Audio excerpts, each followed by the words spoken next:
इस वीडियो के अंदर हम this is Jody's fawn chapter के क्वेश्चन आंसर्स करेंगे।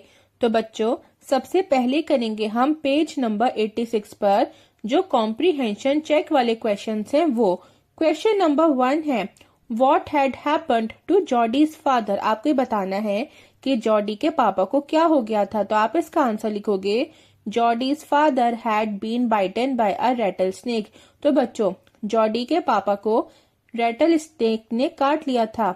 क्वेश्चन नंबर 2 है how did the doe save Penny's life. आपको बताना है कि डो ने पेनी की लाइफ को कैसे बचाया था। डो कौन है बच्चों? डो जो है वो फीमेल डियर है और पेनी कौन है? पेनी जो है वो जॉडी के पापा हैं। आपको इस क्वेश्चन में बताना है कि डो ने पेनी की जिंदगी को कैसे बचाया। आप इसका आंसर लिखोगे Penny used doe's heart and liver to draw out the snake's poison.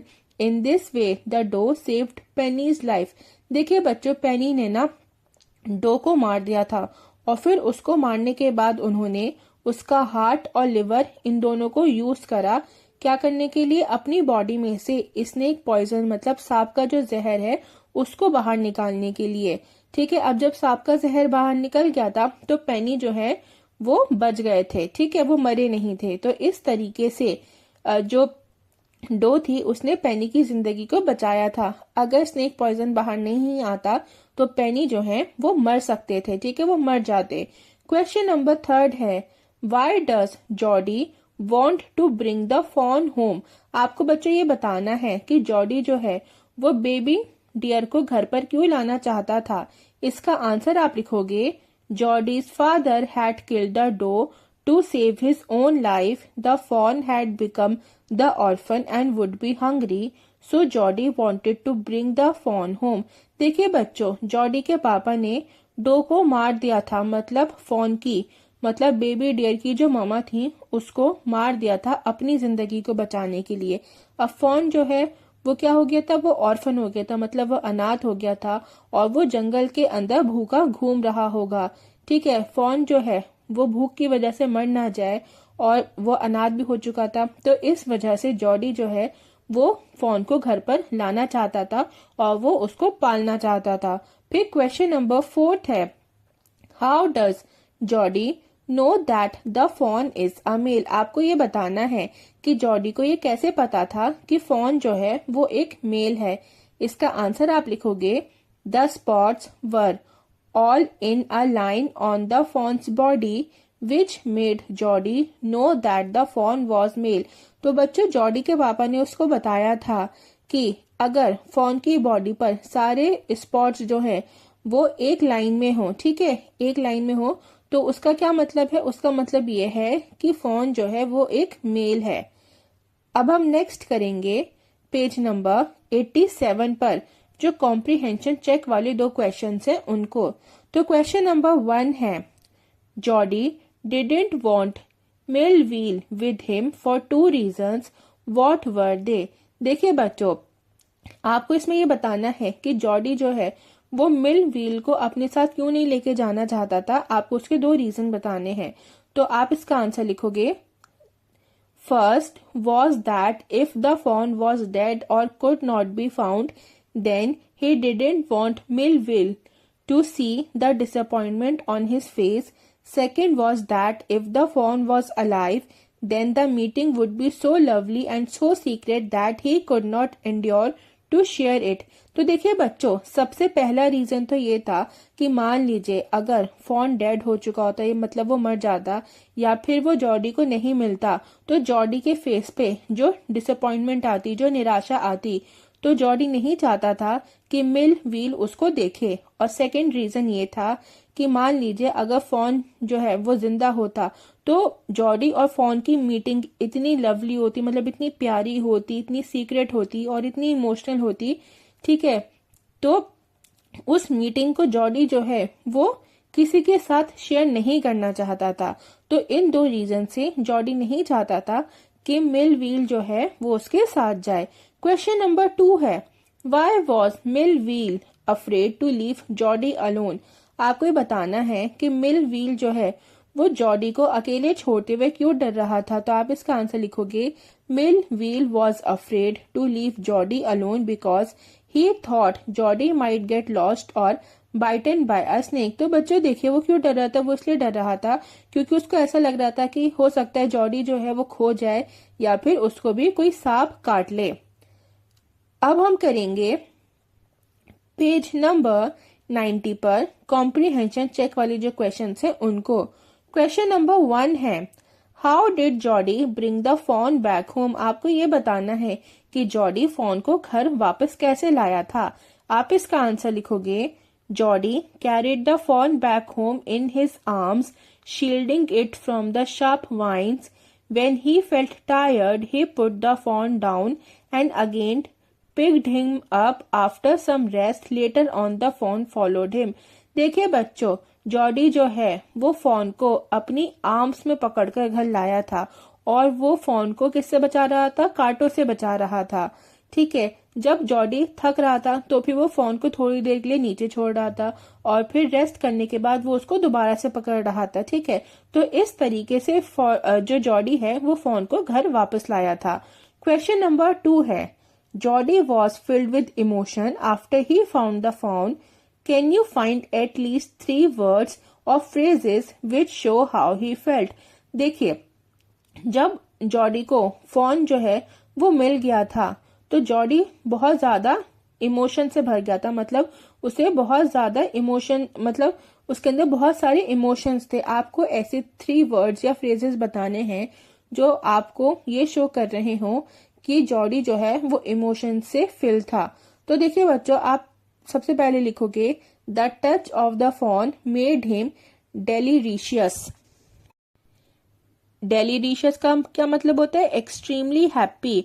तो फोन ने जब उसको टच करा था तो जॉडी जो है वो बहुत ज्यादा खुश हो गया था। He wanted to fondle it. बच्चों, फॉन्डल का मतलब होता है सहलाना। ठीक है, जॉडी जो है वो फोन को सहलाना चाहता था। फिर थर्ड आप लिखोगे, he was light headed with his Joy. इसका मतलब ये है कि जॉडी जो है वो बहुत ज्यादा खुश था, उसे बहुत खुशी हो रही थी और बहुत ज्यादा उसे एक्साइटमेंट हो रही थी। अब क्वेश्चन नंबर 3 है, how did the deer drink milk from the gourd. आपको बच्चों ये बताना है कि जो बर्तन था उसमें से डियर ने कैसे मिल्क पिया था, कैसे दूध पिया था। तो आप इसका आंसर लिखोगे, Jody dipped his finger in the milk then the fawn sucked his fingers. He did so several times. In this way the fawn drank all the milk. तो बच्चों, जॉडी ने अपनी फिंगर्स को मिल्क के अंदर डुबा दिया था और फिर उसके बाद जो उसकी फिंगर्स थी उसको फॉन ने सक करा था और जॉडी ने फिर क्या करता, फिर दोबारा से उसने अपनी फिंगर्स को डिप कर लिया था। फोन जो है वो फिर से सक कर रहा था। तो इस तरीके से जॉडी ने कई बार करा और फोन ने कई बार सक करा और इस तरीके से फोन ने सारा दूध जो है वो पी लिया था। अब क्वेश्चन नंबर 4 है, why didn't the fawn follow Jody up the steps as he had thought it would. आपको ये बताना है बच्चों कि फोन ने जॉडी का पीछा क्यों नहीं करा था। मतलब जब जॉडी सीढ़ियां चढ़ रहा था तो फोन ने खुद से सीढ़ियां क्यों नहीं चढ़ी थी। तो आप इसका आंसर लिखोगे, the fawn did not follow Jody up the steps because the environment was new for him and everything seemed to be strange even the stairs. तो देखिए बच्चों, फोन कहाँ पे रहता था, फोन जो है वो जंगल के अंदर रहता था। अब जो स्टेयर्स थी वो उसके लिए क्या था, वो एक नया एनवायरमेंट था और उसे हर चीज जो है वो बिल्कुल अलग अलग लग रही थी। तो इस वजह से फोन ने जॉडी को फॉलो नहीं करा था स्टेप्स पे। अब नेक्स्ट हम करेंगे पेज नंबर 90 पर वर्किंग विद द टेक्स्ट वाले क्वेश्चंस। क्वेश्चन नंबर 1 है, why did Penny Baxter allow Jody to go find the fawn and raise it.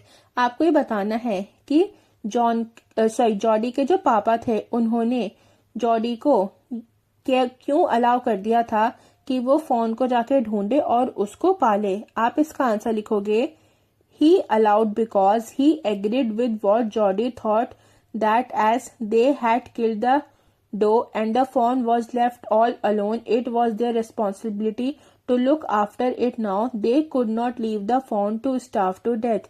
तो देखिए बच्चों, जॉडी ने अपने पापा से आके कहा था कि जो डो है उसकी ममा जो है उनको मार दिया है, ठीक है। अब फॉन जो है वो बिल्कुल अकेला होगा, वो अनाथ हो गया है और वो जंगल के अंदर भटक रहा होगा भूख की वजह से। और अब क्या है, अब जो है वो जॉडी और उसके पापा की रिस्पॉन्सिबिलिटी है कि वो फॉन को पालें, ठीक है, और उसको मरने के लिए जंगल के अंदर ना छोड़ें।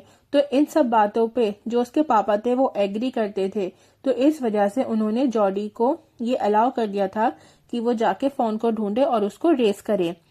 क्वेश्चन नंबर 2 है, What did Doc Wilson mean when he said nothing in the world ever comes quite free? आपको बच्चों ये बताना है कि डॉक विल्सन का इस बात से क्या मतलब था कि इस दुनिया में कोई भी चीज जो है वो फ्री नहीं होती। तो आप इसका आंसर लिखोगे, Penny had killed the doe to save his own life. Doc Wilson meant that Penny must pay back the doe by bringing up her fawn and saving him from starvation. देखिए बच्चों, पेनी ने ना dough को मार दिया था अपनी खुद की जिंदगी को बचाने के लिए। अब डॉक विल्सन का इस बात से ये मतलब था कि पेनी को जो है वो डो को पे बैक करना चाहिए। कैसे?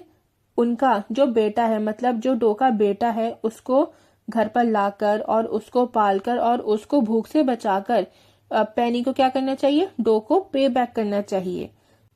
अब क्वेश्चन नंबर 3 है, how did Jody look after the fawn after he accepted the responsibility for doing this. देखिए बच्चा, आपको ये बताना है इस क्वेश्चन के अंदर कि जॉडी ने फॉन का कैसे ख्याल रखा था। आप इसका आंसर लिखोगे, he carried the fawn in his arms on his way home in spite of being tired and made him drink milk with his fingers dipped in milk. This is how Jody looked after the fawn. तो बच्चों, Jordi fawn को पकड़कर अपनी arms में पकड़कर घर पर लाया था। भले ही वो थक रहा था बार बार, लेकिन उसने अपनी आर्म्स के अंदर ही किसको पकड़ रखा था, फॉन को पकड़ रखा था, वो अपने घर पर लाया था। फिर उसने क्या करा था, उसने अपनी फिंगर्स को मिल्क के अंदर डिप करा था ताकि फॉन जो है वो मिल्क को पी ले। तो इस तरीके से जॉडी ने फॉन का ख्याल रखा। क्वेश्चन नंबर 4 है, how does Jody's mother react when she hears that he is going to bring the fawn home? Why does she react in this way? आपको ये बताना है बच्चों कि जॉडी की मदर का क्या रिएक्शन था जब उन्हें ये पता चला कि जॉडी घर पर फोन को लाने वाला है। फिर आपको बताना है कि उनका जो रिएक्शन था वो ऐसा क्यों था। आप इस क्वेश्चन का आंसर लिखोगे, his mother was shocked and held the coffee pot in mid air. देखिए बच्चों, जब उसकी ममा ने ये सुना कि जॉडी घर पर फोन को लाने वाला है, तो जब ये बातें हो रही थी तो उसकी ममा जो है वो कॉफी निकाल रही थी। लेकिन जब उन्होंने सुना कि फोन को घर पर लाने वाला है जॉडी, तो जो उनके हाथ में कॉफी का पॉट था, ना तो वो उससे कॉफी पोर कर पाई और ना ही उसको नीचे रख पाई, ठीक है। वो जो पॉट था वो बीच में ही रह गया। But when she came to know that the doe that saved Penny's life was the little fawn's mother, she set down the pot helplessly. लेकिन जब उन्हें ये पता चला कि फॉन डो का बेटा है जिसने पेनी की लाइफ को बचाया था, तो उन्होंने जो पॉट था उसको हेल्पलेसली टेबल पर रख दिया था। She reacted in this way because they were too poor and had nothing to feed him. तो बच्चों, उन्होंने ऐसा इसलिए रिएक्ट करा था क्योंकि उन लोगों के पास ना उसको फॉन को खिलाने के लिए कुछ था नहीं और वो लोग बहुत ज्यादा गरीब थे। जॉडी की मामा ने जॉडी से कहा कि वो फॉन को अगर घर पर लाएगा तो उसको अपना जो दूध है, अपना जो मिल्क है, उसको छोड़ना पड़ेगा क्योंकि उनके पास फॉन को खिलाने के लिए और कुछ चीज नहीं है, ठीक है। बच्चों, ऐसा क्यों था? ऐसा इसलिए था क्योंकि वो लोग बहुत ज्यादा गरीब थे। आपके इस चैप्टर के क्वेश्चन आंसर्स कंप्लीट होते हैं। अगर आपको वीडियो अच्छी लगी और पसंद आई हो तो बच्चों प्लीज वीडियो को लाइक और चैनल को सब्सक्राइब कर दें और बेल आइकन को भी प्रेस कर दीजिएगा ताकि जब भी मैं कोई न्यू वीडियो अपलोड करूं तो आपको उसका नोटिफिकेशन मिल जाए।